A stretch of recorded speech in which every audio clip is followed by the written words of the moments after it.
Hello दोस्तों, स्वागत है आपका हमारे यूट्यूब चैनल स्टडी विद अर्पित में। आइए हम लोग स्टार्ट करते हैं संपूर्ण भारत सामान्य परिचय। इस वीडियो में हम लोग क्या कर रहे हैं कि छोटे छोटे जो भी टॉपिक्स हैं उनका एक छोटे छोटे 10-10 20-20 मिनट का वीडियो बनाएंगे।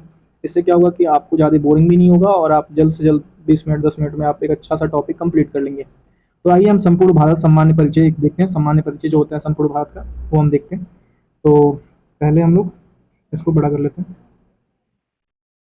पहला है, भारत दक्षिण एशिया में स्थित भारतीय उपमहाद्वीप में है। यहाँ है पाकिस्तान, भारत, नेपाल, भूटान एवं बांग्लादेश सबसे बड़ा देश है। ठीक है। इसका प्राचीन नाम आर्यवत व जम्बूद्वीप है। अधिकांश भारतीय काकेशियाई या काकेसाइड्स मानव प्रजाति समूह से संबंधित है। अधिकांश भारतीय काकेशियाई या काकेसाइड्स मानव प्रजाति समूह से संबंधित है। ध्यान रखिए, सर्वप्रथम ईरानियों ने भारत को हिंदुस्तान या यूनानियों ने इसे इंडिया कहा था। ईरानियों ने क्या कहा था? हिंदुस्तान। और यूनानियों ने कहा था इंडिया। भारत के उत्तर में नेपाल, भूटान और चीन है। उत्तर में क्या क्या है? नेपाल, भूटान और चीन है। जबकि दक्षिण में श्रीलंका व हिंद महासागर। दक्षिण में क्या है? श्रीलंका व हिंद महासागर। पूर्व में बांग्लादेश, म्यांमार, बंगाल की खाड़ी तथा पश्चिम में पाकिस्तान व अरब सागर है। पश्चिम में नल्ला पाकिस्तान है और अरब सागर है। ठीक है। भारत एकमात्र ऐसा देश है जिसके नाम पर किसी महासागर हिंद महासागर का नामांकन किया गया है। ठीक है। मतलब भारत एक ऐसा देश है जिसके नाम पर किसी समुद्र का नाम रखा गया है और वो है हिंद महासागर। ठीक है। हिंद से हिंदुस्तान से हिंद महासागर रखा गया है। हिंद महासागर अन्य नाम रत्नाकर को शांत क्षेत्र तथा सात समुद्रों की कुंजी कहा जाता है। हिंद महासागर का अन्य नाम रत्नाकर को शांत क्षेत्र तथा सात समुद्रों की कुंजी कहा जाता है। ठीक है। हिंद महासागर का पश्चिमी भाग अरब सागर तथा पूर्वी भाग बंगाल की खाड़ी कहलाता है। हिंद महासागर का जो पश्चिमी भाग है उसको कहते हैं हम लोग अरब सागर और पूर्वी भाग बंगाल की खाड़ी कहते हैं। भारत में समुद्र तल से औसतन ऊंचाई चेन्नई के समुद्र तट से नापी जाती है। जो समुद्र तल से औसतन ऊंचाई है वो चेन्नई के समुद्र तट से नापी जाती है। ठीक है। भारत में सर्वाधिक पूर्वी राज्य अरुणाचल प्रदेश, पश्चिमी राज्य गुजरात, उत्तरी राज्य हिमाचल प्रदेश और दक्षिणी राज्य तमिलनाडु है। ठीक है। सबसे पूर्व में है क्या है? अरुणाचल प्रदेश है। सबसे पश्चिम में गुजरात है और सबसे उत्तर में हिमाचल प्रदेश है और दक्षिण में क्या है? तमिलनाडु है। नेक्स्ट, देश के केंद्र शासित प्रदेशों में सर्वाधिक उत्तरी भाग लद्दाख तथा दक्षिण भाग में अंडमान और निकोबार द्वीप समूह है। ठीक है।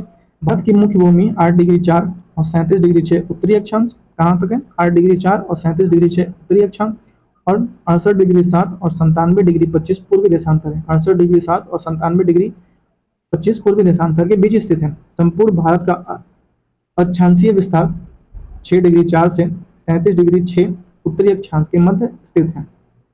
अक्षांशीय विस्तार कहां से कहां तक है? 6 डिग्री 4 से 37 डिग्री 6 उत्तरी अक्षांश के मध्य स्थित है। अक्षांशीय देशांतरी विस्तारों में 30 डिग्री का अंतर है। कर्क रेखा 23.5 डिग्री उत्तरी अक्षांश भारतीय भूभाग में दो बराबर भागों में बांटती है। ठीक है। कर्क रेखा 8 राज्यों से 8 राज्य ही पूछा जाता है एग्जाम में, कौन से राज्य भारत के कर्क रेखा से गुजरती है और इसको सीक्वेंस वाइज करने को बोल देता है, घटते क्रम में बढ़ते क्रम में बोल देता है, या फिर पूछ लेता है इनमें से कौन सा नहीं है या इनमें से कौन सा है, ऐसा पूछ लेता है। गुजरात है, फिर राजस्थान है, फिर मध्य प्रदेश है, फिर छत्तीसगढ़ है, फिर झारखंड है, फिर पश्चिम बंगाल है, फिर त्रिपुरा है और मिजोरम है। ये पश्चिम से पूर्व की तरफ है। देखिए, पहले है गुजरात, फिर राजस्थान, फिर मध्य प्रदेश, फिर छत्तीसगढ़, फिर झारखंड, फिर पश्चिम बंगाल, त्रिपुरा और लास्ट में मिजोरम से होकर गुजरती है। ठीक है। कर्क रेखा का सर्वाधिक भाग मध्य प्रदेश तथा न्यूनतम भाग राजस्थान से होकर गुजरती है। कर्क रेखा का सर्वाधिक भाग कहाँ से गुजरता है? मध्य प्रदेश। और न्यूनतम भाग राजस्थान, थोड़ा सा लगता है। भारत का सबसे दक्षिणतम बिंदु इंदिरा पॉइंट जो अंडमान निकोबार द्वीप समूह के ग्रेट निकोबार में 6 डिग्री 4 उत्तरी अक्षांश पर स्थित है। ठीक है। 82.5 डिग्री पूर्वी देशांतर रेखा को प्रयागराज के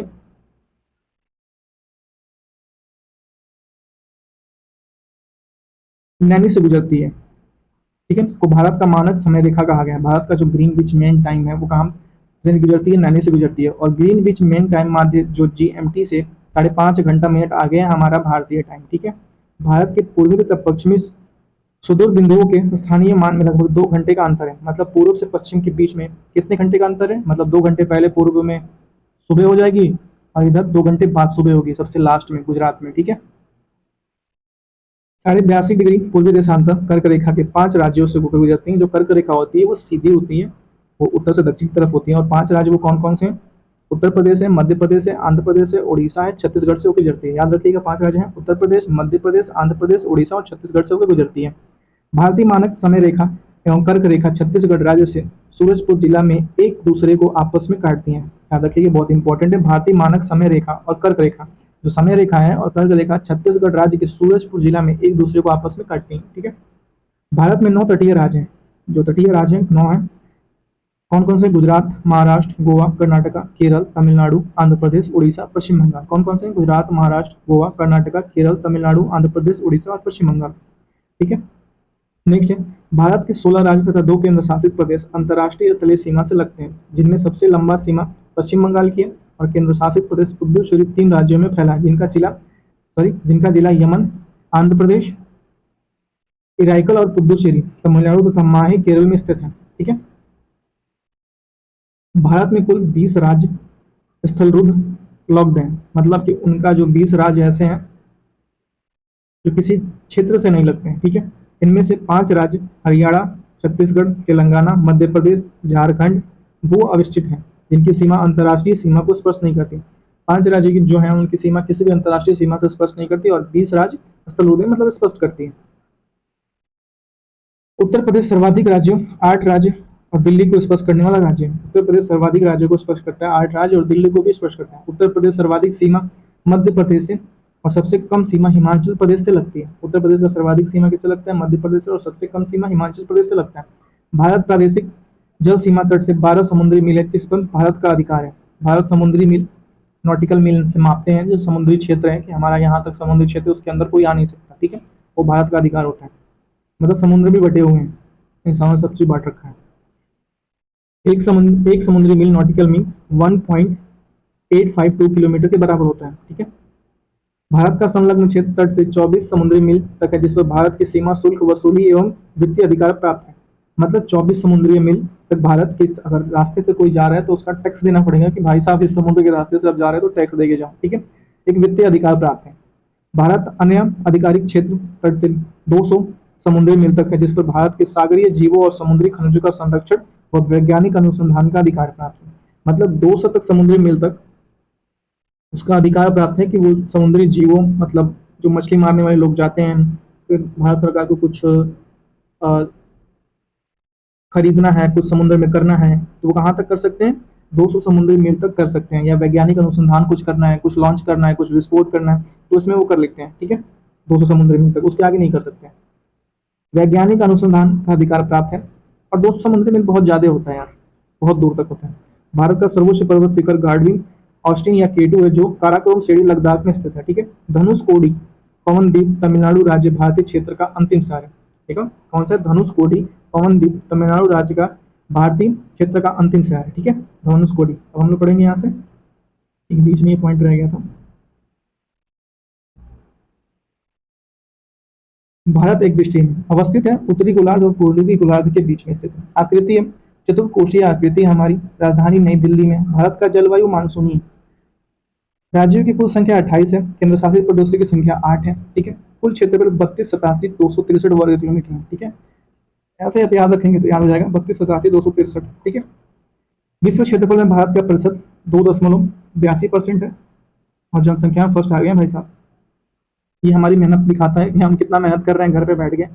जनसंख्या में हम फर्स्ट आ गए हैं और बेरोजगारी में पहले ही आ जाएंगे। वेट कीजिए, कुछ टाइम के बाद हम लोग बेरोजगारी में फर्स्ट आ जाएंगे। क्षेत्रफल की दृष्टि से विश्व में 7वां स्थान है। क्षेत्रफल की दृष्टि में एशिया में दूसरा स्थान है।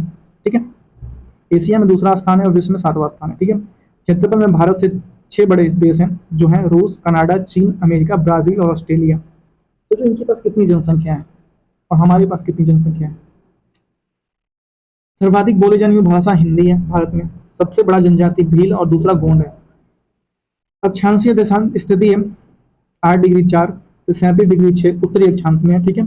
और देशांतरीय स्थिति है 68 डिग्री 7 से 97 डिग्री 25 पूर्वी देशांतर है। देशांतरीय स्थिति है 68 डिग्री 7 से 97 डिग्री 25 पूर्वी देशांतर है। ठीक है। उत्तर से दक्षिण की लंबाई 32-34 है। ठीक है। 3,214 किलोमीटर है। और पूर्व से पश्चिम की लंबाई 29-35 है, 2,933 किलोमीटर है। ठीक है। पूर्वी बिंदु की बूथू है, जो अरुणाचल प्रदेश में सबसे पूर्वी है। ठीक है। पश्चिमी बिंदु गुहार मोती या गौर माता कहते हैं, गुजरात में है। ठीक है। उत्तरी बिंदु इंदिरा कॉलेज लद्दाख में है। सियाचिन ग्लेशियर में काराकोरम दर्रे में है। कहाँ पे? लद्दाख में सियाचिन ग्लेशियर में काराकोरम दर्रे में। भारत की मुख्य भूमि का दक्षिणी बिंदु कन्याकुमारी कैप कोमलिन तमिलनाडु सबसे दक्षिणतम बिंदु इंदिरा पॉइंट है। अन्य नाम पिग्मिलियन पार्सन पॉइंट है। दक्षिण बिंदु भूमध्य रेखा से दूरी जो है 876 किलोमीटर है। दक्षिण बिंदु जो भूमध्य रेखा से दूरी कितनी है? 876 किलोमीटर है। स्थल सीमा की कुल लंबाई 15,200 किलोमीटर है। स्थल सीमा की कुल लंबाई कितनी है? 15,200 किलोमीटर। भूख सॉरी मुख्य भूमि तट की लंबाई 6100 किलोमीटर है। मुख्य तट की लंबाई कितनी है? 6100 किलोमीटर है। द्वीपों सहित तट की लंबाई 7,516.6 किलोमीटर है। मतलब जितनी भी हमारे द्वीप है, अंडमान निकोबार द्वीप से जितने भी ये द्वीप है, उसको मिला लिया जाए तो 7,516.6 किलोमीटर है। ठीक है। समुद्र तट से लगे राज्यों की संख्या कितनी है? 9 है। सबसे लंबी तट रेखा वाला राज्य गुजरात है। सबसे छोटी तट रेखा वाला राज्य गुजरात है, मतलब गोवा है। माफ करिए, थोड़ा पढ़ने में दोनों हो जा रहा है। सबसे छोटी तट रेखा वाला राज्य गोवा है। सबसे छोटी तट रेखा वाला केंद्र शासित राज्य अंडमान और निकोबार द्वीप समूह है। प्रायद्वीपीय भारत या भारत की दूसरी सर्वाधिक लंबी तट वाला राज्य आंध्र प्रदेश है। पहला कौन है, आपको कमेंट में बताना है। सर्वाधिक नवीकृत राज्य महाराष्ट्र है। न्यूनतम नवीकृत राज्य जो है हिमाचल प्रदेश है। सर्वाधिक वनाच्छादित वाला राज्य मध्य प्रदेश है, जहाँ सबसे ज्यादा वन रहते हैं। वनाच्छादित राज्य मध्य प्रदेश है। सबसे न्यूनतम वनाच्छादित राज्य वाला हरियाणा है। सर्वाधिक वर्षा मानेसर मेघालय। न्यूनतम वर्षा लेह लद्दाख में। सबसे ठंडा स्थान द्रास लद्दाख है। हिमालय से लगे राज्यों की संख्या कितनी है? 10 है। हिमालय से लगे राज्यों की संख्या कितनी है? 10 है। तो दोस्तों ये था हमारा भारत का, संपूर्ण भारत का सामान्य परिचय। अगर आपको ये वीडियो पसंद आया तो प्लीज़ हमारे वीडियो को लाइक, शेयर और दोस्तों चैनल को जरूर जरूर जरूर सब्सक्राइब कर लीजिए। हम ऐसे शॉर्ट वीडियो में एक एक पॉइंट अपना कंप्लीट करते रहेंगे, तो please like and share. Thank you.